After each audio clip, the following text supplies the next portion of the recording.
A wedding, you're hosting an event, whereas an elopement has witnesses. And so an elopement is really couple-centered.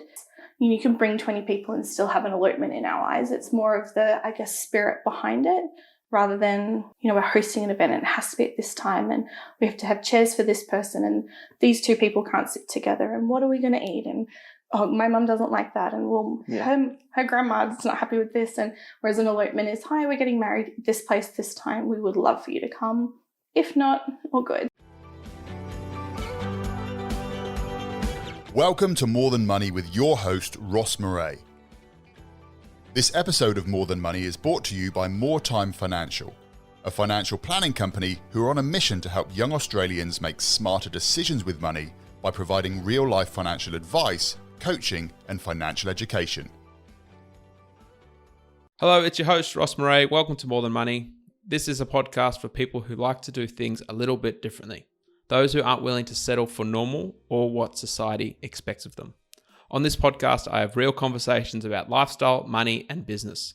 Sometimes I share financial education and informational episodes to help you make smarter decisions with money, as well as guest interviews with young business owners and young entrepreneurs just like this episode today. So if you're new here, please consider subscribing. In this episode, I share with you an interview I had with Britt Snow, who alongside her husband Josh founded and currently run the Elopement Collective, which was previously known as the Pop-Up Wedding Co. As you'll hear in this episode, the Elopement Collective is a squad of industry leaders and creatives that create epic and intimate elopements for couples in Australia and all around the world. As we discuss in this episode, some of the benefits of eloping include not only the potential cost saving, a lot less stress and time involved in having to plan and organize your special day, but most importantly, the opportunity for couples to have a day of their choosing without all of the external pressure and the external expectation that comes with having a wedding, planning a wedding, organizing a wedding, that I'm sure anyone that's gone through that process can attest to. Throughout this episode, I discussed with Britt how they were able to take their original goal of Josh booking just 12 weddings a year, charging $500 each, so making $6,000 a year, would be enough for them to have an annual holiday, to now having grown a business with an annual turnover of over $600,000, as well as allowing their family to travel the world and most importantly, do something they love. This episode was recorded in June 2020, right in the center of the COVID-19 pandemic, at least here in Australia. As someone with a business in the wedding industry, which is largely centered around the ability to travel, I start this episode by asking Britt what her experience has been so far dealing with the travel and lockdown restrictions, as well as how she thinks the wedding industry as a whole might deal with these types of disruptions and be able to get back on its feet post-COVID-19. Hope you enjoy the episode. I'm curious to see how the wedding industry will look after COVID. Because has it been have you done any local weddings? Well, we're super lucky in the fact that, we've been sneakily, not so sneakily, but sneakily travelling to New South Wales and Victoria throughout this whole thing where we've been allowed to. Obviously, those borders have only just closed with Victoria and have never closed with New South Wales. So our whole business is set up for COVID. A lot of our elopements are 5 people. Gotcha. And so where the couples have been cool enough to kind of be like, we just want to get married. If anything, this has shown us that we just want to get married. We've been going ahead and doing what we can. It's been hard sourcing florals because obviously a lot of international flights have stopped with freight and that kind of thing. So that's been it's the knock-on effects have been but we've got some really chill couples who are like, none of it matters. We just take us to a mountaintop. Well, I suppose, with that one like that, it's not like the dates aren't so set because you haven't got the venue. And you don't have the venue. And also it's only ever midweek. We only do Monday to Thursday. Then we say Friday to Sunday for your big, massive traditional weddings. Our photographers won't shoot. They can't say yes to a small elopement on a Saturday if they can book a big wedding. It just doesn't make sense. That's interesting. Yeah, so that's how we structure the business, and that's how, just makes sense. And then I think it does weed out a lot of the people who are trying to have a cheaper wedding. Because we don't do cheap weddings, we just do great elopements. My name's Britt. I am 30, just turned 30, and I am the director on paper of the Elopement Collective alongside my husband, Josh. For anyone that doesn't know what the Elopement Collective is, Yeah. what's the premise? What's the premise? We basically travel the globe when we're allowed to, bringing talented creatives together to create epic elopements. So I source everything from celebrant, photographer, video, florals, down to timeline, location, and all of those little nitty-gritty logistics. So you just turn up on the day and you have one seamless contact person and one seamless experience. Probably a good place to start is, what is an elopement? Good question. Josh frames it really well, and he says at a wedding, you're hosting an event, whereas an elopement has witnesses. And so an elopement is really couple-centered. You can bring 20 people and still have an elopement in our eyes. It's more of the, I guess, spirit behind it, rather than, we're hosting an event and it has to be at this time and we have to have chairs for this person and these two people can't sit together and what are we going to eat? And, oh, my mum doesn't like that, and her grandma's not happy with this. And whereas an elopement is, hi, we're getting married this place this time. We would love for you to come. If not, all good. I would say about 50% of our elopements do have some guests, and then about 50% just the couple. So there's not one, we're kind of making it up as we go along. There's not one rule, but I think it's more the spirit behind it, for sure. And how did this all get started? What's your background? How did you end up to be in this position? Kind of by accident. Josh and I, when we got engaged, after 5 weeks of dating, and we wanted to elope. We weren't doing anything. In 5 weeks or a bit longer? Well, we had a full wedding in 8 months after we got engaged. We actually were going to get married the following April, but we brought it back to the September because I could not be bothered being engaged and just talking about the wedding any longer. But when we first got married, I remember I wanted to be his wife, but I didn't really care too much about the wedding. I think it was my personality of, I wanted everything to visually look pretty, to feel really nice, but I didn't care about the bridal experience. And we looked at eloping and there wasn't any. And so was that like a thing back, not really. Or was this 8 years ago? 8 years ago, Yeah. 8 years ago in September. Yeah, there wasn't. Okay. It was, some dodgy registry office with a fake bouquet and you're in and out in 15 minutes and you have to go through security on your way in because it's the courthouse. And gotcha. I just remember thinking, we're not doing anything dodgy. I'm not pregnant. Our parents don't hate each other. We just didn't want to have that wedding experience. And we ended up kind of having an in-between where we got married on a Thursday. I think we had about 40 people. It was at my mum and dad's house. It was beautiful and simple, but it was from a lack of, we couldn't find what we wanted.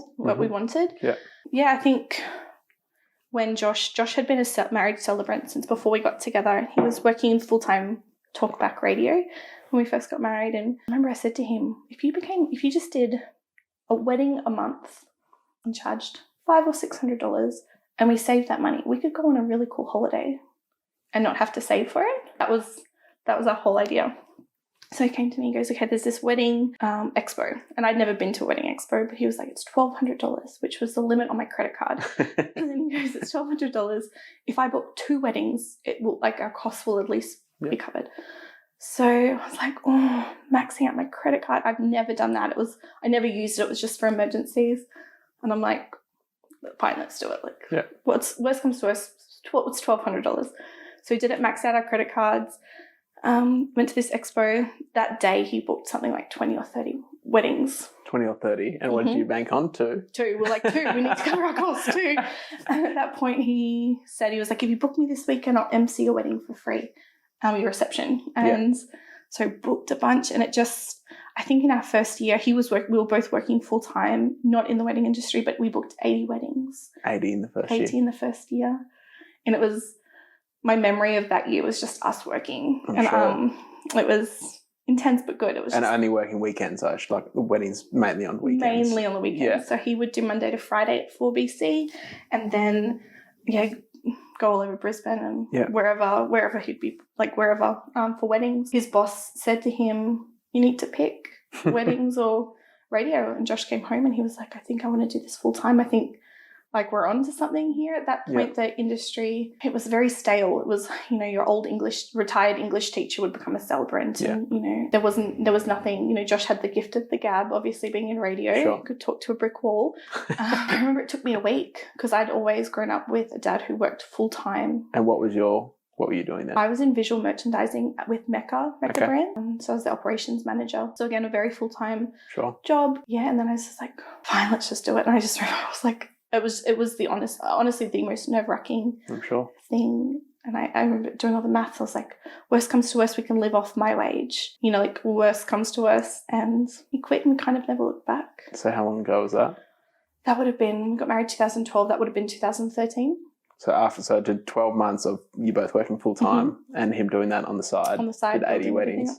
Yeah. And then he went full time. Yeah. I worked full time for another year while I built up what was then pop-up weddings. Okay. So before the Elopement Collective developed, we were driving home from Brisbane one night, and Josh had this bride this couple I should say, they were getting married at Versace and having this $200,000, I don't even want to call it a wedding, whatever. Experience.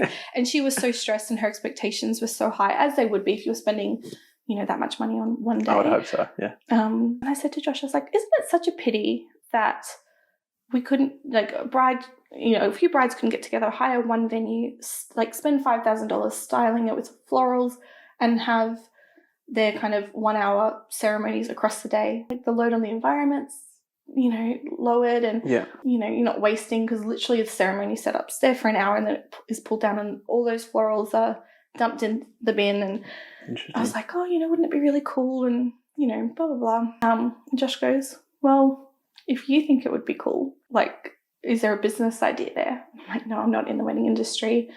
Like, I never vibed with the wedding industry. I never vibed with pomp and circus of it all. That's a good way to put it. And I was like, no way. So he took that to a wedding planner friend of his, and she was like, that's a great idea of like being able to see a few couples across the day at different times. They don't see each other, but they get to come and use, a $10,000 wedding venue and a $5,000 floral setup. They have the celebrant photographer. And so she did it.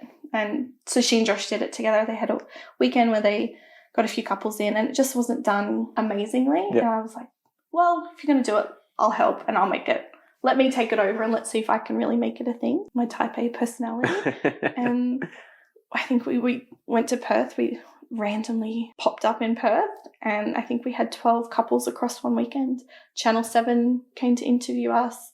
We were on the Today Show, and that's how Pop-Up Weddings started. And then we did Bali, Hawaii, Sydney, Melbourne. All in the same principle that you set it up. Yeah, but it would look different every time, and we'd reach out to different creatives and go, if we give you free creative reign over what the floral installation looked like, is there something in your brain like a bride won't let you try, but you'd really love to try, like come and do it.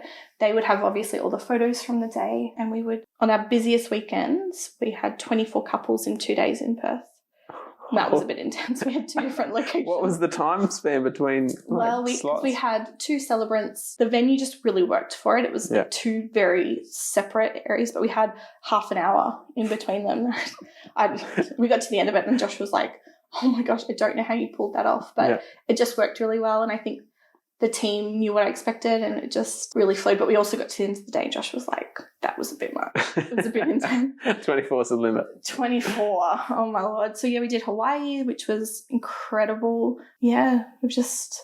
And in that case, when you were going to the different locations, people would reach out to you and say, hey, we want to get married here? Or do you say... We would put the date we were in out. Hawaii? Yeah. Okay. And so then they would come over, and we would MailChimp, and so every few months I'd put out future dates and just kind of grow our Instagram following. And a lot of people, it was really targeted for people that were just either putting off getting married or just going to go to the registry office and, I just can't be bothered, like, let's just do something. Whereas they either didn't have the energy, the finances to plan a big wedding, or it was their second wedding, or they'd had kids beforehand and it just wasn't a priority. Yep.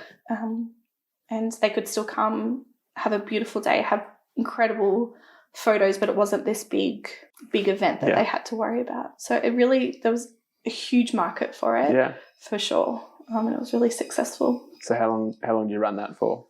The pop-up? Oh, gosh. probably, see, our problem, we didn't trademark it quick enough. Okay. So we quickly lost, because it was a very good idea. Yeah. And I think a lot of other people saw it as a very good idea. So we quickly lost the brand.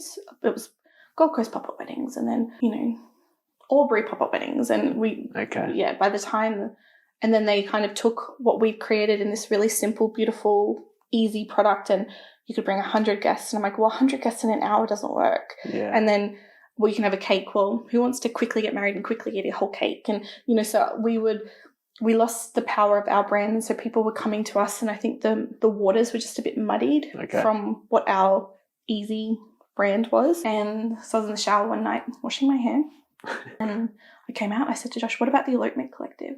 What happens if we just lose all the stuff and just elope anywhere around the world with anyone who who wants to come with us, and we'll go wherever, and we'll keep stripping things back further to what do we feel is important. We really value words and a really great ceremony and the vows, and we really value good photography. Pretty flowers are cool, but at the end of the day, the only two things that last are the words that you say and the photos that you get to take home. So we're like, how far back can we strip this? And if we wanted this all those years ago, surely there would be other couples who could potentially be attracted to that idea. So the collective, and the Elopement Collective, before the collective became really cool, and it was this collective of creatives that we just kind of bundled together, and you showed up on the day and you still had this experience where you felt like something special happened. It wasn't the registry office, or you didn't just meet your celebrant at a coffee shop. It was, we've been able to exchange. We've had a moment where we can exchange promises, and we've had a moment, where we can recognize that we're not going to be the same after, but just stripped back. So I went full-time with that October 2014. I've been doing it ever since. Mm-hmm.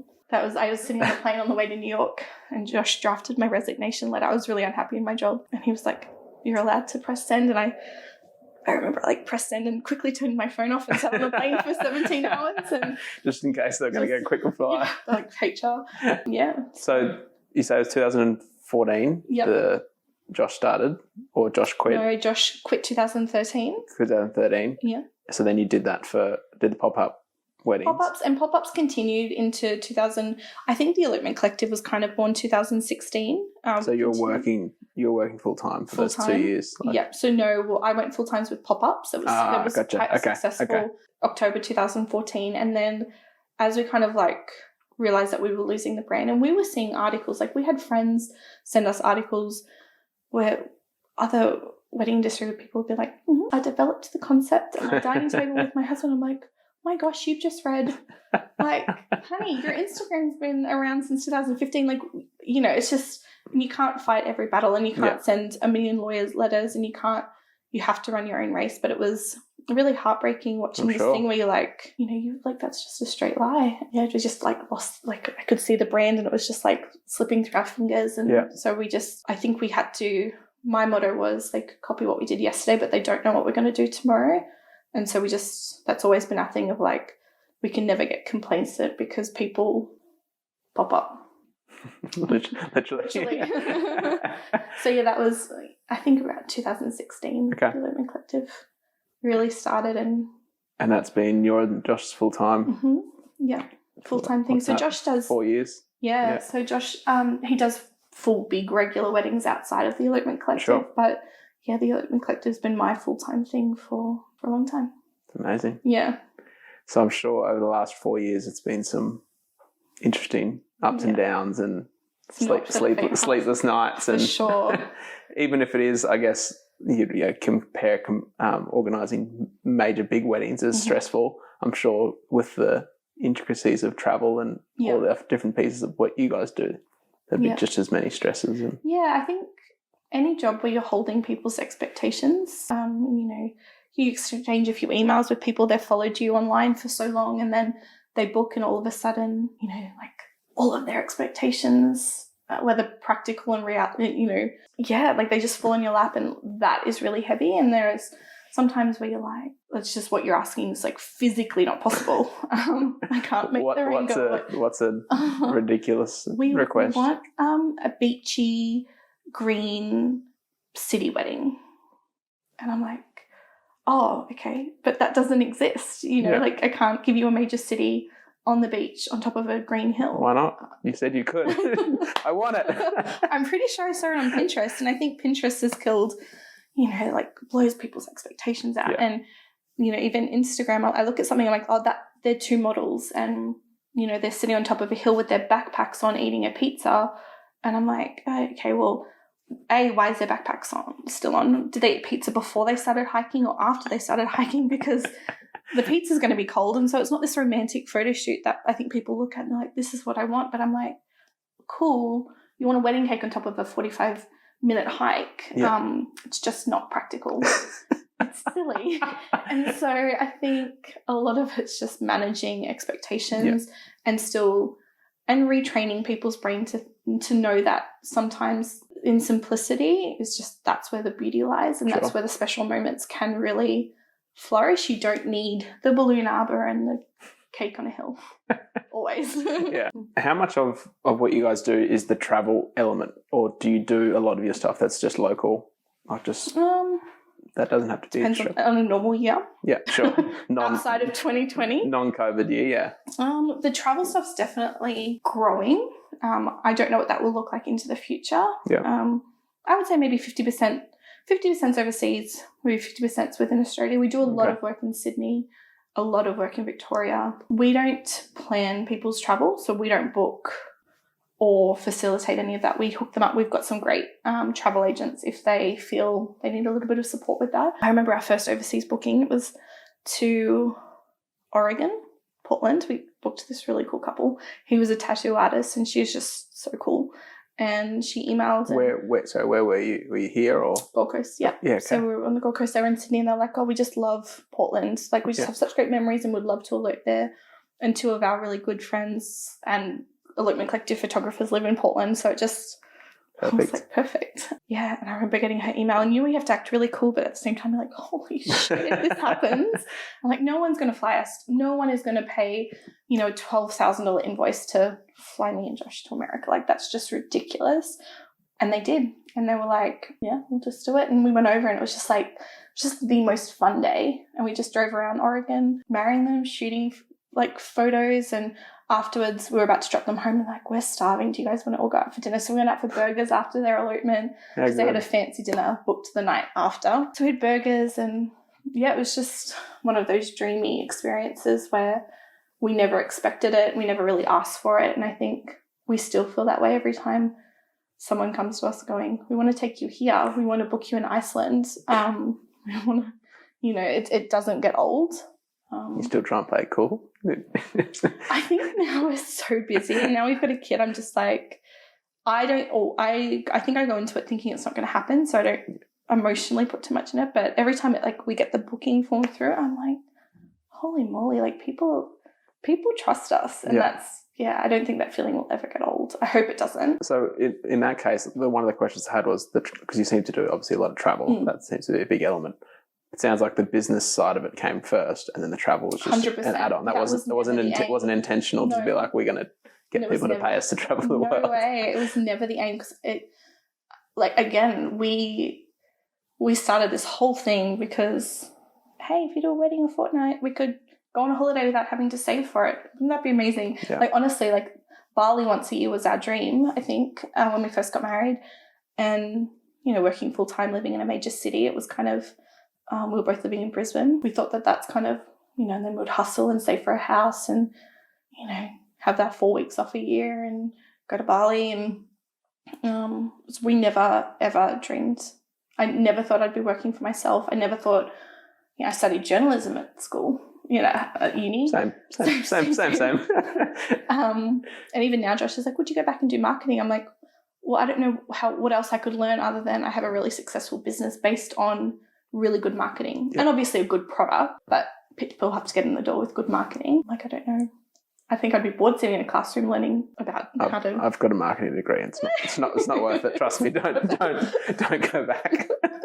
So that was always my thing. I'm like, I'm going to uni to do kind of what I'm doing now. So so definitely the business came first, and I think you need because we get a lot of people who reach out to us, photographers and celebrants, like, oh, I would really love to be a destination XYZ. And I'm like, oh, that's a really nice dream, but I think you have to be really good at what you do in your backyard before you can expect people to put you on a plane. Like, you have to have that edge, that difference. Otherwise, why not just book an Italian photographer for your elopement over there? And I mean, my dad used to ask that question. He's like, well, why are they flying you to Iceland? And what do I say to him? Like, if you were getting married in Iceland, where would you start? And he's like, oh, that's a really good question. I'm like, the language barrier, the time difference, even just the culture. You know, you're talking to people, like, how do you know that they're going to turn up? How do they know that you've communicated things effectively? Whereas I carry all that weight of, you know, the 6 follow-up emails to our Greek florist because they don't reply to emails, and you know, just all that stress, all the behind the scenes, we carry that, so our couples don't. So it was definitely the business first. This was never ever what we thought would. So do you know how many countries you've traveled to? No, I've never added it up. We do Bali a lot, we do New Zealand a lot. Okay. I've done Iceland a few times, America a lot. And is it mainly Australian couples? Yes. Or, like, always, or do you have international? We've had a few English and a few American. Okay. Never for America though. It's been for Europe. Okay. Or for Australia, but predominantly Australian. They love to be able to just know that they can ring, you know, give us a call and chat. Sure. I think that really puts their mind at ease. You were saying before with their travel, so you would go somewhere and then you're not necessarily just going for one wedding, I assume. Yeah, so it depends. There's been a few trips where I used to live in New York City, and so my aim when I came back to Australia is I wanted to get back there every year. Our September trip's just been cancelled, but that's okay. And so, you know, if we're already going to be in a destination and Josh is like, oh, you know, let's put it out there, and if we book a couple, becomes a tax deduction, and so we'll always put our dates out there, and then I think if if couples just jump on that and they know that they can skip the travel fees, that works. Perfect. And then we're not having to get on a plane every day, because it does sound really glamorous, but at the end of the day it's a lot of walking around the Qantas Club looking for a plug to charge our phones and laptops. It's and then you add a 20-month-old baby. We added it up. She caught something like 48 flights in her first year. Cool. Europe, America, Bali, like just all over the place. So she's a good little traveler. But it's taxing on your body. It's taxing on your relationships, you know, our friendships. Never go to birthday parties. Yeah. We're always away. So yeah, that's what this year was. It was like, let's consolidate the millions of little trips into one big trip. Let's do America for a month and do Joshua Tree, do Yosemite, do New York. For personal or for business? Business. Okay. So we had 8 couples booked for America for September. Yeah, so I think we've got 8 New Zealand trips this year. Obviously, a few of them haven't happened. Sure. There's still fingers crossed that we can go. So once we book a date, we'll we'll kind of block out a few days around it and see if we can book other elopements. I was just trying to think about the travel aspect of it. So was that, like, in the back of your mind, I know you said you thought like Bali once a year and just work 9 to 5. That was going to be the kind of the game plan, I guess. But did you, now that you are traveling more, do you try and intentionally plan where you're going to go? Do you say, like, well, we would like to go this place this year, and do you know, intentionally try and organise it? Yeah, we did that last year. We did that with America, where we were like, we want to book. We wanted to New York. We would love to do elopements in New York. And we booked, I think, 5 couples for the week that we were there. Probably booked too many. I didn't have enough downtime in New York. Yeah, so we have done that. It's usually places, to be really honest, that I've been before. Okay. I think once you've been to a place, you're like, oh, I feel a bit more relaxed. I know the lay of the land and, you know, roughly where we would take them and that kind of thing. But yeah, even for Europe this year, there was a few places where I'm like, I really want to go to Milos in Greece. And so we booked 2 couples because we just put it out there that we were heading there. Yeah, it kind of, there's no formula. We kind of just make it up as we go along. Sounds for good. Sure. And do you, like, over the last 4 years you've been doing this, do you base yourself somewhere? Was it like as a main hub and then travelled, or was it just kind of? We've always lived on the Gold Coast. Okay. Yep. So we moved back, like when Josh went full time, we were like, oh, we don't need to live in Brisbane anymore. Like, let's move back to the coast. And so we've lived here for intentionally close to the Gold Coast Airport. Yeah.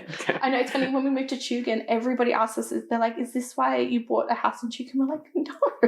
I actually lived in Tugun, directly across the road from the airport. Yep. For, I think it was 12 months, 18 months. Yep. I didn't fly once out of there. I flew 4 times. It was always out of Brisbane, Yeah. unfortunately. I'm interested to know from the business side, what's some of the biggest, like obviously with a lot of people talk about success and see the glamour side of business and, oh my God, you travel so much. And like you said, it's all taxing and there's definitely downsides to it all. So any major failures or lessons that you've learned for the last, over the last 6 years?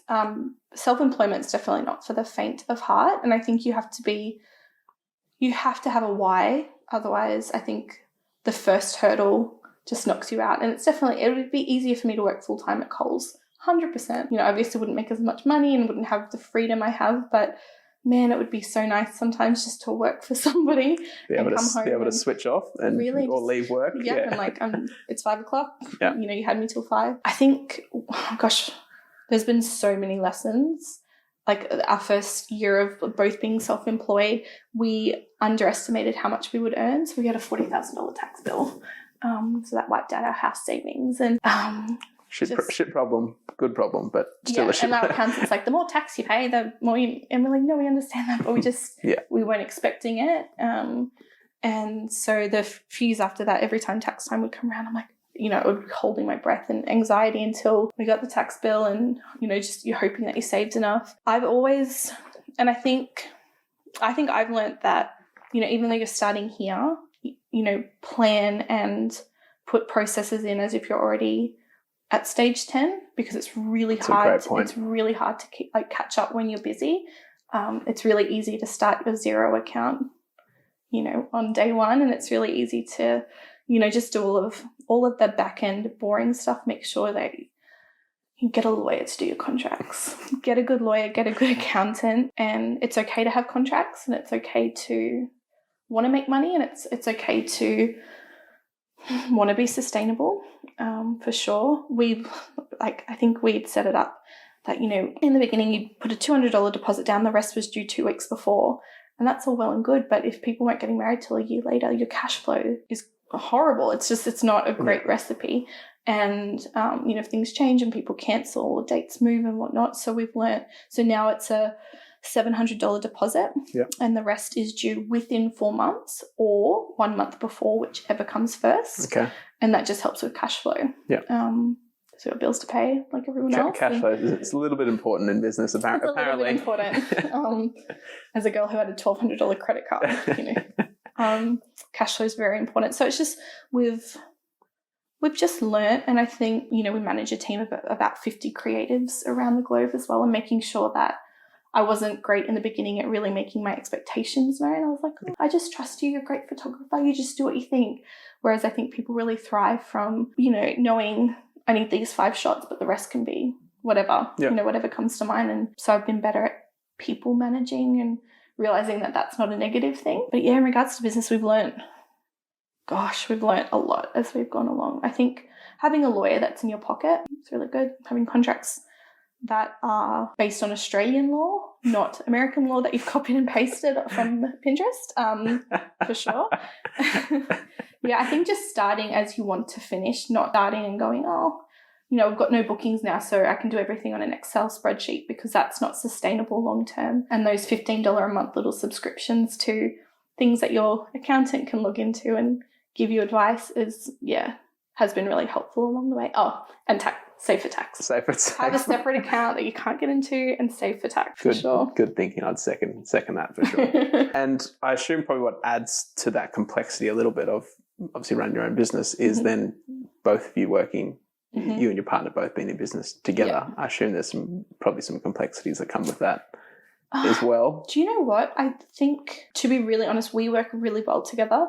His strengths are my weakness. He does all of our website, all of the back end, and all of the boring stuff that he loves that I'm like, as long as it looks pretty, this is visually how I want it to look and feel. And he's like, well, it's WordPress, that's not, so he kind of executes everything. He's obviously an incredible celebrant. So we've learnt how to groove together. He knows that things have to look good for me. It doesn't just have to be useful and effective.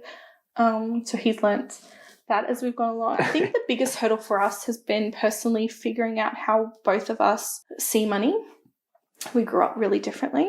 We grew up being taught very different things about money. Josh grew up, if you had $1, you spent $1. Credit cards were okay. Hire purchase was okay. Debt was fine. He also didn't grow up with a whole lot, whereas I'm on the opposite. My dad was in the Navy, and then he became an accountant when he retired. As you do, went back to uni. I think he got a bit bored. So he was always very diligent with money, just a very diligent man, very forward-thinking. And so I think Josh and I kind of came into this marriage very quickly. And then I love my separate accounts. I love my bills account. I love my spending. You know, I love everything being really neat. Whereas he's like, well, just chuck it in and kind of hope for the best. And then obviously when you become self-employed, and there was one week we had $2 in our account after all our bills were paid, and we're like, okay, it's baked beans until, you know, someone decides to pay their invoice. We've always been okay, but I remember that one week where I'm like, oh, and then you'd have $10,000 deposited in your account. So that inconsistency of the income in those early days really played on my mind, not being able to go, okay, we'll save $200 come hell or high water, and this money goes here, and because we weren't able to do that consistently. So I think I've learnt to, just kind of, we've learnt to work together with a little. He's learnt a lot, for sure, and I've learnt to calm down a little bit, knowing that it's all good, and you know, just spend less than what you earn, and it kind of works out. Yeah. No, I think it's an interesting one, because you can start your own business at a click of a button, go online, register an ABN, and you've got a business in a week, or if you really over the weekend if you really wanted to. But no one. I always say to people, because a lot of people who start their business in the first 12 months end up with a tax bill because they just don't know. They just assume, like I had someone where they'd been an employee for 20 years and then they started working for themselves. And as stupid as it might sound, they said, well, no one told me I had to put tax away. Yeah. He said, for 20 years, I never had to, because my employer just put it away for me. So who thought about it? Who told me that I had to do this? And I kind of could sympathise with that. Yeah. And I always say to people, there needs to be a quiz when you log into the ATO to get register for an ABN. Do you understand this, this, this? Because it's such an important part of it. But most people, obviously we're not taught about money at school, but then you're not taught about money when you start a business. And then people get into this and then it's really trap. hard to catch up. Yeah. And, you know, you've got your tax debt from last year and then HEX, and it does feel very overwhelming. And sometimes and we're just lucky that, I mean, we'd all, almost had dollar for dollar in our savings account. So I guess, you know, we technically were saving for tax, but it was our house, and it was our house fund. And when you're newly married, $40,000 is so much money, and we'd saved and we'd worked really hard. And to watch that go, the click of a button, it was, really heartbreaking. But I feel like, well, touch wood, you only do it once, and then you're like, we have a tax account, and both of us have to sign to get any money out, and we don't touch that because that money is not ours, it's the government's. And that little head, just like that switch in your brain of like, this isn't my money. So we aim to save as a business, we aim to put about 30% away, just in a separate account where it's not an everyday, because I'm a savings queen. I'd hoard all my money if I could. But just to have that backup. But you only do it once, and then you learn. And then it's really nice to pay it quarterly. So lovely. I guess that's probably a good one to a good tip is just save for tax. Save for tax. I'm interested to know from your perspective the traditions surrounding weddings, because I obviously see it from our age. A lot of people are getting married, having kids, buying houses, all the things that come with being in your 25 to 35 bracket. And obviously the big one in there, which you've got the most experience in, I guess, is the wedding element of it. So what was your view on, you alluded to a little bit, but before coming into this business, what was your view on the big what do you call it, the big circus, or the pomp and circus? So what was your view on that element of the big traditional wedding, spend $100,000, or the whole fiasco, to now where you see it, and has that changed at all? I've never been anti-weddings. I think a lot of wedding industry people we're not super popular in the wedding industry. I'm sure.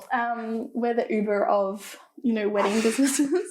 I've never been anti-wedding, and there will always be weddings, that people will always gravitate towards that. There's nothing wrong with that. I think as long as you know why you're doing what you're doing. Like, I had a wedding. I didn't have a $100,000 crazy wedding, but I had a wedding. I just think, and my dad walked me down the aisle, and that was incredibly special to me. I felt it was very honoring.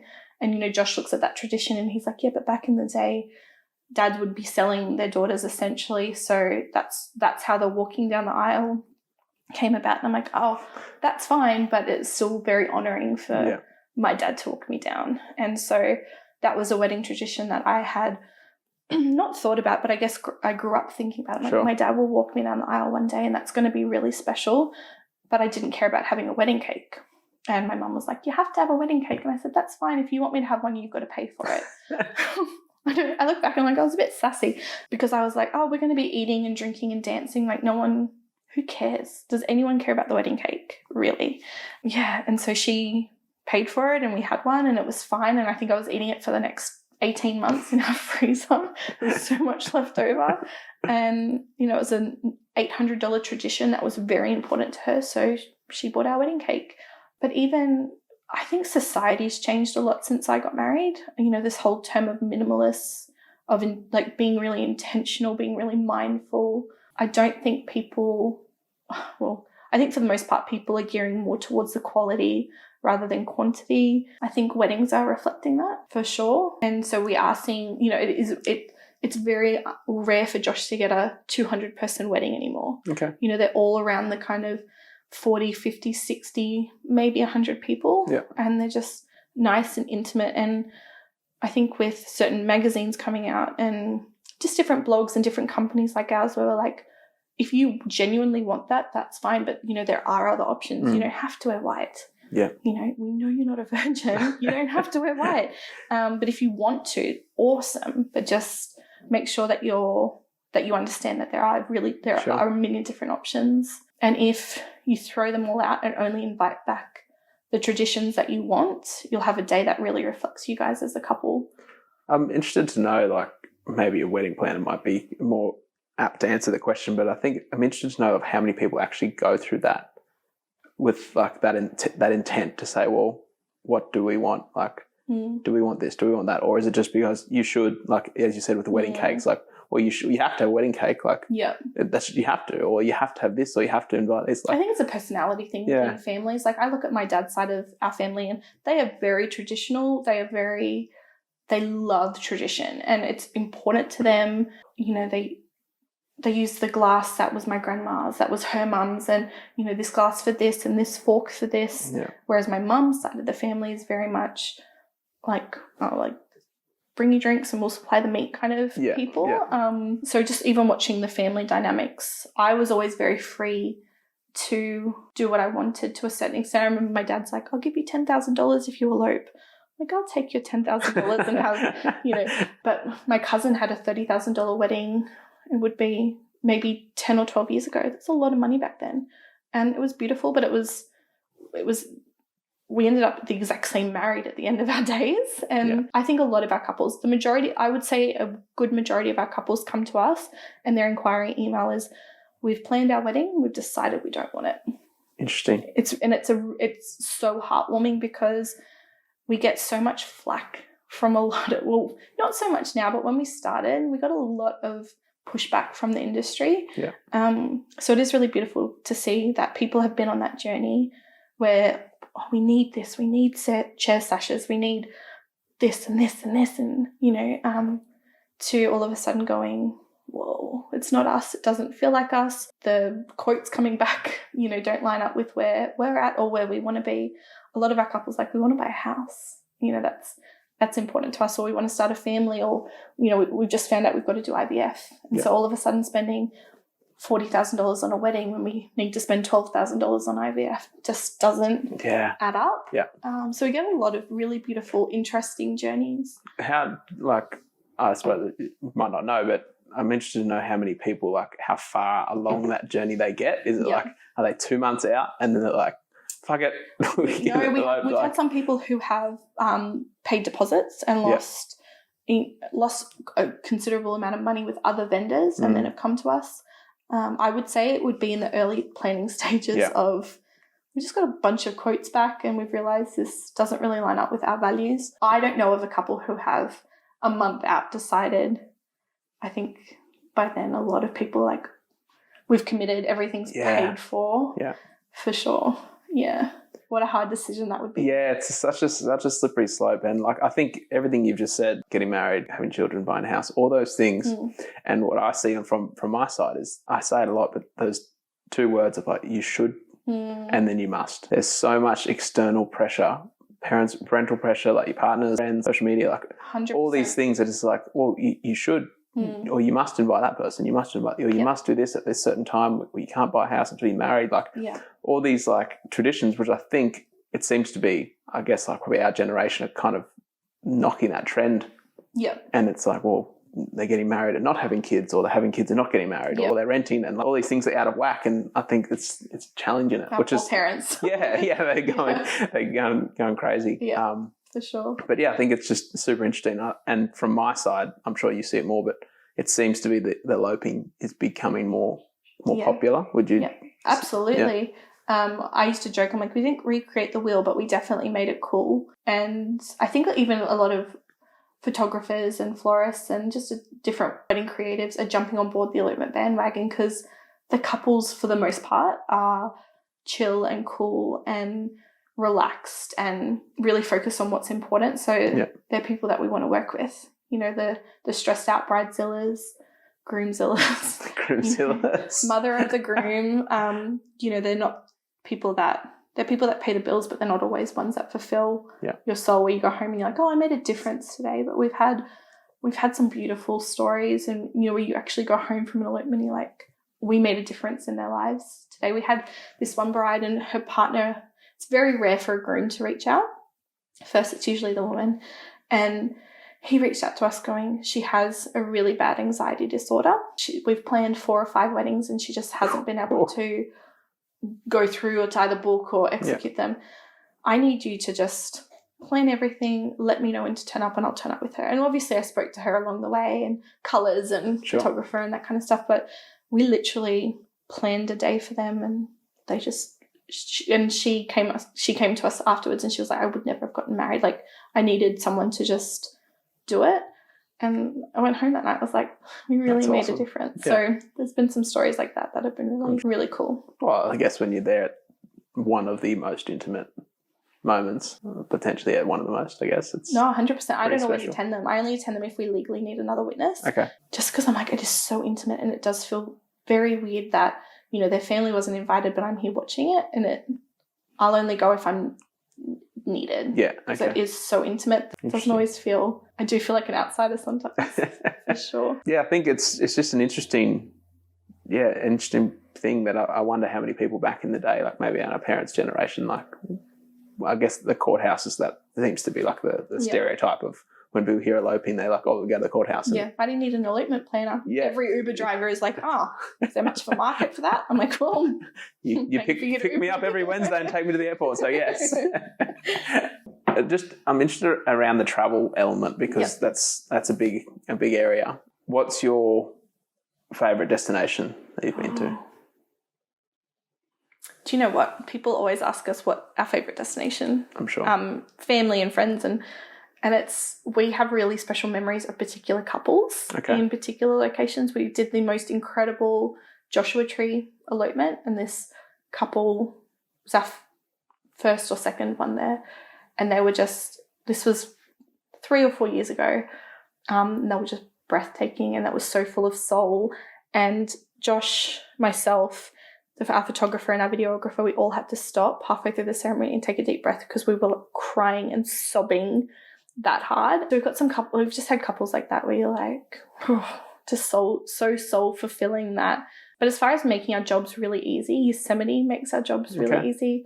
The Blue Mountains, we have a spot there that's really special. But really for us, it's the couple. You know, like I think. So would that be the highlight then, the Joshua Tree one? I think so. It's the one that I kind of really gravitate towards. It's the first one in my brain. We've had some really special New Zealand, you know, couples where we married them a few years ago. They've since had a little girl, and when we were in Newcastle, we caught up and that kind of thing.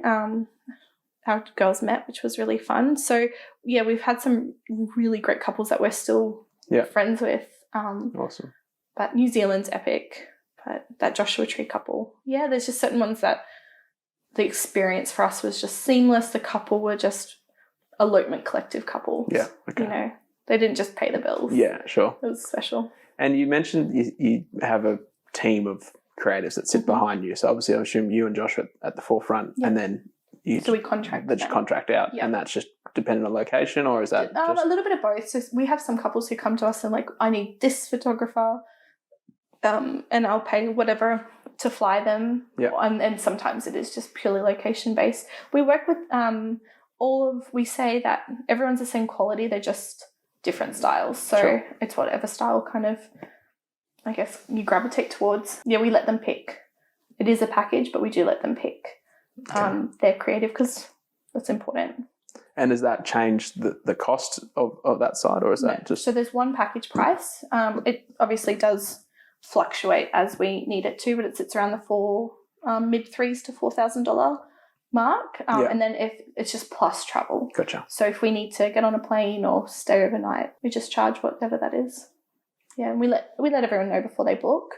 If we can't quote them travel, we'll give them an up to price, and then once we book it, we just invoice them for up to or under whatever it came in at. So I'm just trying to think of that compared to, again, coming back to those couples that have come to you and said, we've planned everything, like, and then they've canned it and come to you guys. I'm just wondering, like, from a financial perspective, what some of those ranges might be. Yeah, like. Well, you know, we do elopements at an incredible venue in Byron Bay, and I know their wedding venue hire costs us $11,000 before anything. Yeah. And so you need to hire a wedding planner to get married at that venue.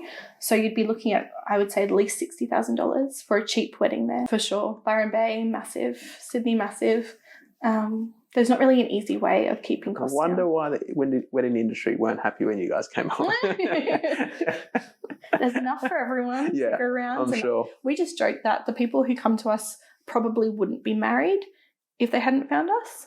You know, I think a lot of them would just be like, let's just buy a house and have a kid. It's not that it's not important, but it just, I feel like a lot of people see it as something that doesn't change anything. I mean, I think it does. I think I think marriage is important, and I think strong marriages make for really strong communities and great kids and that kind of thing. But I think marriage definitely gets put to the wayside when money and life and kids and the reality of everything. Yeah, I suppose that is a good point, that there's that middle ground between maybe there's people that, I know a lot of people that might get engaged or not get engaged and are happy and they don't necessarily get married, and then there's the ones that go all out and they're just as happy, or sometimes not. But I guess there's that middle ground of not doing something, because I think there is that, like I see it a lot with friends, that there's that negative side of it. It's like, well, I don't want to spend the money. That's usually number one.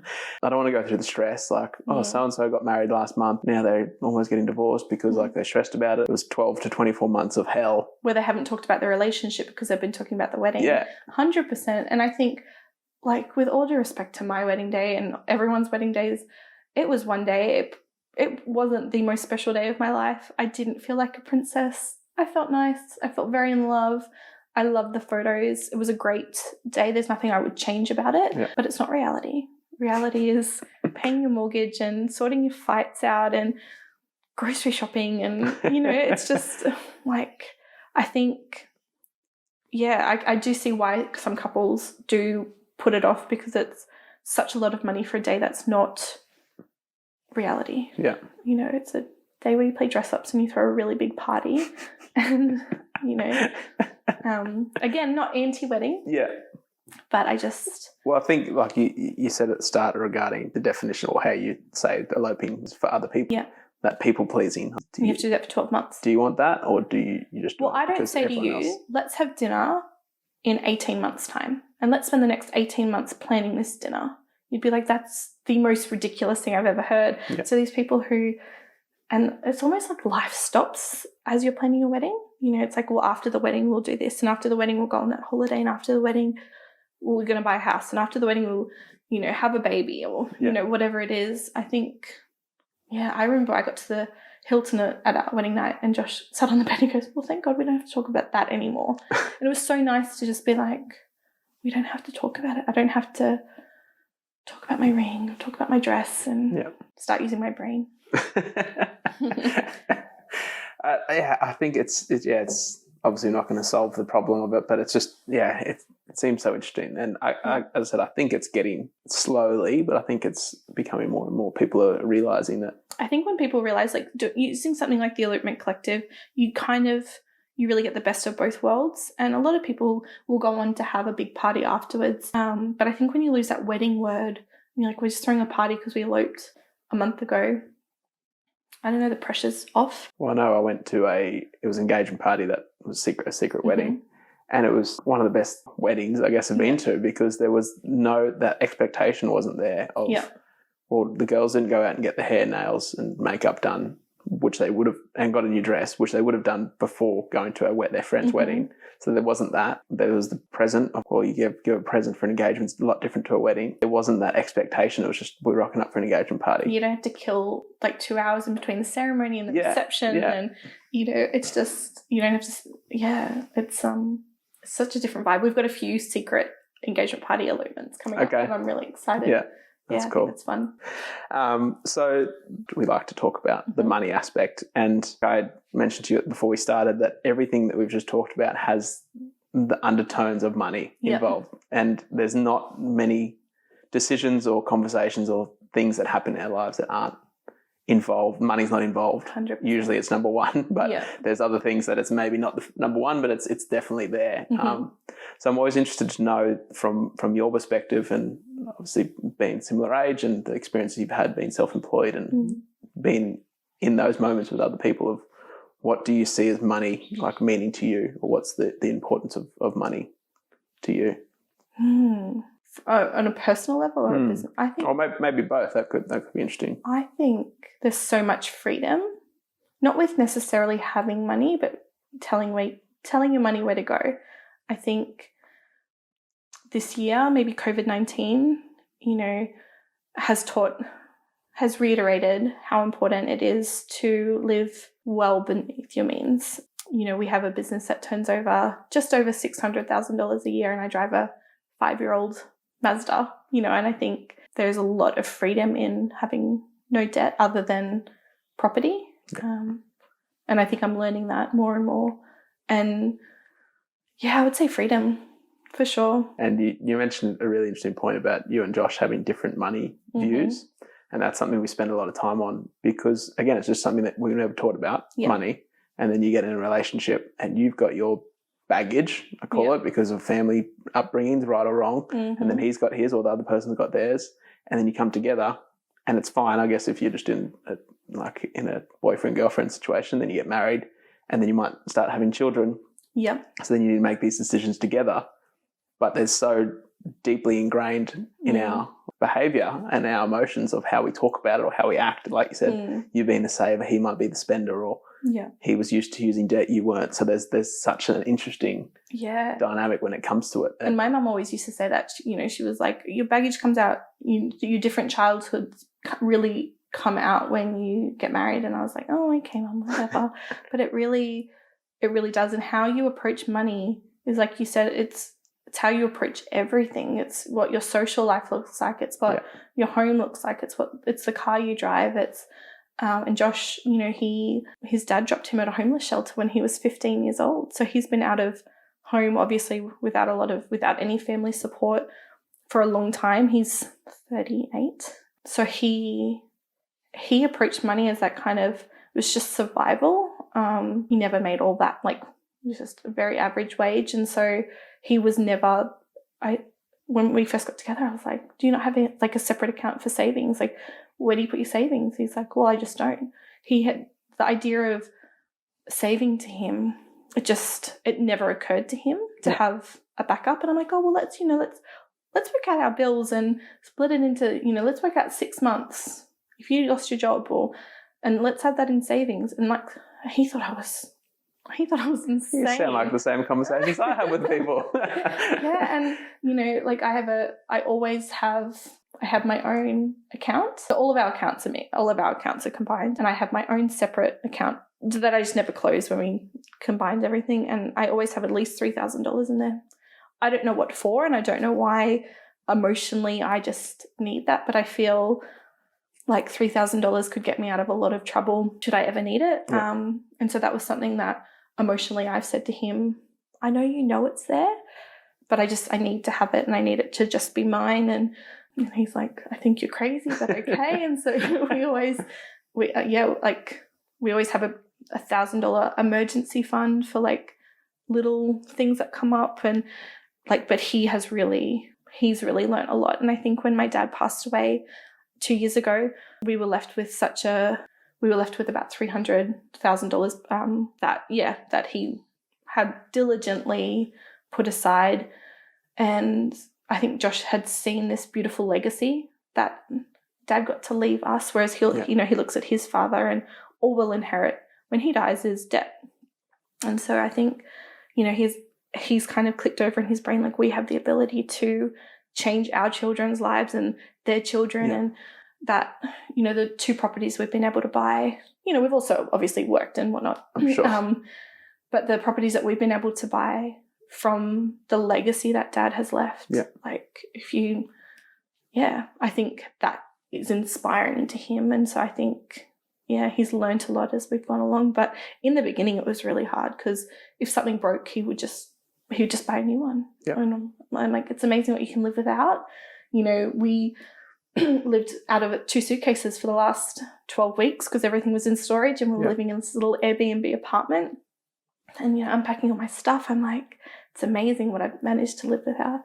And it's amazing what I've missed. Like, having things is fine. Yeah. But I think as long as they're not owning you, and as long as you're not purely working to pay off your things, it's been a fun journey for sure. I'm sure it has. I'm in the fortunate position that I get to have these types of conversations with people on a daily basis. And it's just why I tend to generally work with younger people, and I feel like at that stage you can really change that direction. Whereas when we generally work with older people, they've had 50 years or 60 years of being a spender or being a saver or doing things. So then to try and change that money behaviour is almost impossible because it needs to take a big diversion. And they also don't have as much time to change things, to change the situation.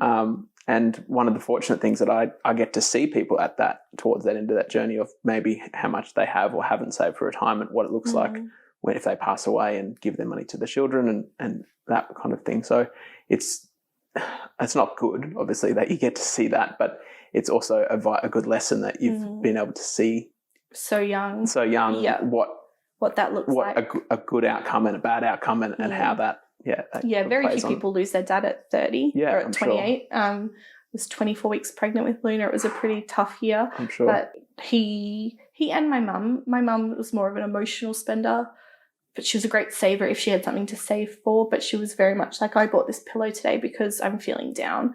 And so I came into marriage, and I really have worked hard to break that habit of going, I just don't need any more things in my life. So it's been a beautiful lesson to learn. Like, I still would prefer my dad, but obviously, like, that legacy. And now we have a daughter as well. We can look at that and go, like, we're doing all of this for you, as corny as that sounds. But I think when you have a child, it puts a lot of things into perspective. I'm sure it does, Yeah, it's not just our money anymore. Although she can't have it till we die. But it's not just... She's not touching that $3,000. That's mine. Besides the saving money for tax in the business, which I'm sure is a lesson well learned, anything else that you now know about money that you wish you'd known earlier? I wish I could go back, because I always had to... My parents' rule, to live at home, you have to study full-time or work full-time. we could never just not have a job. So I've been working every day since, well, not every day, but I've been working diligently since I was about 14. I worked at Bunnings when I was at school. Yeah. And I remember like different little life lessons. My dad said, for schoolies, you're not allowed to go to schoolies, but you can pick anywhere around the world and I'll send you and your mum there. So I picked New York. And he goes, okay, you've got a year, you need to save $1,000 by the time you go, otherwise you're not going. And obviously I look back now and I'm like, oh, he probably still would have let me go. But at the time I'm like, no, I need $1,000. So I would get paid in cash from the Bunnings Cafe. I would go across to the post office. I would put $15 on my phone plan. Yep. And then I'd put the rest in the bank in the envelope. It was so old school and so simple. And I saved $1,000 while doing grade 12. It was gnarly. So those life lessons have always been really nice. But I look back and I'm like, man, I've worked a lot. I wish I had been a little bit more diligent in just saving for the future rather than just saving for a vacation or just saving for XYZ and then spending it. And I was not a diligent, when you're 17, 18 and working full time, you don't ever think you're going to get married and buy a house. And like that stuff just never crossed my mind. I knew it would eventually happen, but I remember my nana used to say to me, if you save 10% but between 18 and 25, you'd be set for life. Yeah. And obviously those numbers are probably a little bit different in today's society, but look back, I'm like, man, I wish I just saved a little bit more because I earn good money and I don't know where it is. Yeah. So I think if I went back, I'd tell my 17-year-old self that was working full time just to save a little bit more. I think it's a scary exercise to do, but what we sometimes do with people is someone might come when they're 30 and say, okay, exactly in that position, you maybe started working when you're 14 or maybe 20. So you've worked for 10 years, you've earned this much. Do you realise how much money you've actually earned in this last 10 years? Where is it? Where is it? I know. I see our figures at the end of the month sometimes, or even at the end of the financial year. I'm like, man, where did all that go? And then Josh will scroll down on zero. He's like, well, we paid this much to Qantas and this, it's kind of nice having zero because you can really map out at least your business life. It's interesting. It is, for sure. it is. I don't want to do that. I don't want to add up how much I've earned and spent. Best money advice you've ever received? Just always spend less than you earn. It's a good recipe for life. Yep. Just spend less than you earn. We can always, I think, live up to our lifestyle. The more money you earn, the more money we tend to spend. Yeah. But I just remember my dad always saying, spend less than you earn and you'll be okay. And that's pretty bang on. Yeah. I think a lot of money advice, it's so simple. I think it's just saying no to the things that you're like, I need it. I'm going to die without this bag. And then 10 years later, you look and you're like, oh, it's so tacky. Yeah. But, just spend less than you earn. If you woke up tomorrow and you won $1 million, what's the first thing you'd do and the first thing you'd buy? First thing I'd do, outside of COVID, I would pay off our properties and probably just invest in more property. A bit simple like that. Or I'd probably go to Italy. I'd go to Italy and then I would, I still love my car. I don't know. I'm pretty simple. Yeah. I think travel and property are the two places where I spend. But yeah, it'd be nice to be completely debt free, and then you can really figure out what you want to do with your wealth. So I had a couple of questions that I'd messaged a few people that I said that you were coming on board, and I asked them what type of questions they had, and I got it from a couple of people of what is the legalities of getting married overseas? Overseas? Yeah.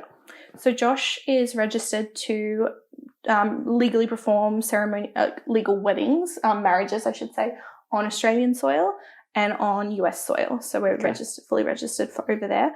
Our advice to any couples getting married overseas, whether it's through us or through anywhere, is most countries you have to be in country for about 30 days. Like the different laws of the different countries are really confusing to try and navigate if you don't speak the language, if you're not from there. So with all of our couples who get married overseas, we always recommend that we do the legals on Australian soil. Yeah. Few reasons when if you choose to change your name, it saves you about $1,000 because Australia, like passports and whatnot, they recognise Australian certificates, but they don't recognise overseas. So Okay. you have to legally change your name by default and then pay for a new passport, pay for a new license. Yeah. Whereas all of that's free for the first year you get married. It also saves things like if you ever need to get a new marriage certificate, if you misplace it or whatnot, you have to apply, bring it back, apply wherever you got married, bring it back. And usually you have to pay to have it translated in whatever country you're getting married. You usually have to pay to have a translator there. Yeah. It's just tricky. It's just really confusing getting married. So what does that look like? So if I'm getting married in America, Mm-hmm. and I'm going through you guys, do you organise it to meet all the legal stuff here? Yep. And then Yeah, and then we just go over there, and so we'll marry you before or after. The date of your legal signing isn't a special one. It's a 5-minute process. It's more paperwork to get a credit card. It's just we try and really not downplay the legal side of things and really upplay that ceremony. But I think a lot of people in their minds are like, I need to have 2 ceremonies, and we're like, no. It's like Josh will be in his shorts and a pair of thongs at a coffee shop. We'll sign the legals. We're actually launching a new business where we're looking for a space. We're going to have a space called the Marriage Office, a bit of a co-working space / space to sign your legals. better, nicer than the courthouse. Nicer than the courthouse. Yes, nicer than the courthouse, nicer than a coffee shop. We'll be able to help people who are not only just eloping with us overseas, but getting married in Bali. Yeah. So we like to keep things as simple as possible for the long term for our couples and try and explain, although it's nice to have your certificate say the same date as the day you exchanged your promises. I'm like, Sure. Is that worth 30 days in country and translators and just all the hoops you've got to jump through? And to get a legal document translated, it's big money and it's just annoying. So if they're open to it, we'll just do it here on Australian soil. They usually get to pick the date. So if there's another special date or place that's special to them, we'll meet there. And it's like 5 minutes. It's honestly harder to get a credit card. That's crazy. Yeah. The other one I had was biggest, I guess, not mistake, but biggest stuff up that you've had when planning someone's wedding, especially maybe travel or something. Do you know what I will say? And I'm not one to toot my own. Josh and I are super diligent with that stuff. We haven't ever had a day where we're like, we messed up. Yeah. We've forgotten something. We ceased working with them, but we had a photographer who was coming from the Sunshine Coast for a Byron Bay elopement and just going through personal stuff, and he was due to be about an hour and a half late. So the couple didn't know, but we actually sourced another photographer. The day went on as planned, but I think it's only ever the external stuff. I know that 100% Josh and I have the same work ethic. We will lose money. We will, actually the most stressful thing, we were in Dubrovnik and our photographers were doing a sunrise elopement. So meeting the couple at 5 a.m. and our photographers were due to fly in about 10 p.m. the night before. And I remember I'd said to them, I don't feel very comfortable with that, especially in like Croatia. So what happens? Their flight gets diverted to another airport. It's going to be €1,000 taxi drive to Dubrovnik. So here I am in my robe with Luna was about 6 months and we're sharing this studio apartment, and it's like, it's too late to call the couple. Like they would more than likely be asleep. I've never been to Dubrovnik before. We had no connections there. You don't know all the photographers in Dubrovnik? What's wrong with you? What's wrong with me? So I just hustled and I found photo and video. They drove through from Bosnia, 4 hours through the night. We met at 4:30. I chatted to them. I was withdrawing money from all of our travel cards at different ATMs, and just was seamless. And the couple, we obviously told the couple before the ceremony, this is what's happened. We found these guys. We showed them their work. I was I've vetted their work because we won't work with just anyone. Sure. And it was hard finding quality. It was hard, especially video as well. And in 6 hours notice? Oh. Yeah. I drove from another country and we just made it work. And but I was up till midnight and then I didn't sleep. I swear I was up every 15 minutes, checking my phone, just the other shoe was going to have to drop. So there's been a lot of stuff like that, which, it's not something we put on Instagram stories because it's not pleasant. But I'm that's what having the Elopement Collective, a part of your day is that Josh and I will stay up till midnight and we'll lose, whatever money necessary to make the day perfect. And that, yes, it's why we charge slightly more than other companies trying to do the same thing as we do. But, you know, you have that guarantee of like, come hell or high water. Yeah. So we've never really had any disasters. We've always been What happened with the other photographer in that case? That they go home or? No, they eventually got to Dubrovnik. They felt terrible. And they're darling. They're based on the coast. They're darling friends of ours. But we were just like, that's fine. Just deposit the money back into our accounts just whenever you get home. They knew that they were in the wrong, but at the same time, because it was really tricky, because they're like, no, we're going to make it. And I got off the phone. I said to Josh, I'm like, I just need to make the call, because it was like that tricky thing of like, we don't know, we could make it. Yeah. Do we wait? And also we've got the couple, you know, that we've got to think about. But I just went, I've got to call it. I've got to get these guys from Bosnia, big 6 foot guys with these big dark beards. They looked like part of the mob, and I am like in my pajamas going, hi, nice to meet you at 4:30 a.m. Black, dark Dubrovnik. Yeah. But it was pretty magical, and the couple were happy, and it was just, we got to the end of the day and we all had drinks and we were like, holy moly. Like that was easy. I can't believe that happened. And yeah, we were able to enjoy the rest of the vacation. The other question that had come through was you've got a daughter, traveling with her, doing all what you do, and then having a baby, and you're traveling as well. Yeah. Is she always traveling with you, or do you? So I don't always go overseas. Okay. I didn't go to Iceland this time. There's certain destinations where I'm like, I just can't be bothered, and I'm not essential. I think my rule is I'm either Josh or myself. One of us is always there, and obviously Josh being the celebrant, he's always there. So he runs the day as I would. The majority of my job is the beforehand, the timelines, everyone knows what to do on the day. So no, I don't always go. The good places I'll go to. I'll go to strategic. Yeah, I'm needed for that one. Yeah. But I'll always be on the ground. I won't always necessarily go to the elopements. Yep. Or there's been a few times where, because Luna is 20 months, she's not in daycare or anything like that. But there's been a few times where, I've gone for the first half, you know, the getting ready and just helping her pop her dress on and blah, blah, blah. And then Josh will arrive. He'll leave Luna in the car. I'll go to the car. I'll hop in the car and he'll go do his celebrant thing and kind of run the ceremony. Yeah. And then our photographers know how to run the photos afterwards. They don't need me there micromanaging. Sure. And yeah, we just kind of, balance isn't really a thing. It's just she naps really well. So I just get a lot of work done. For now. It's just...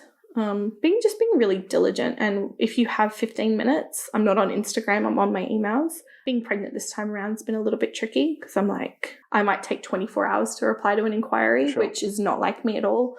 But you just kind of got to do what you've got to do in the early stages. Yeah. But yeah, and sometimes we'll be up, like, we'll look at the clock and it's 11:30 p.m. and Josh is like, I think we need to call it. But it's just...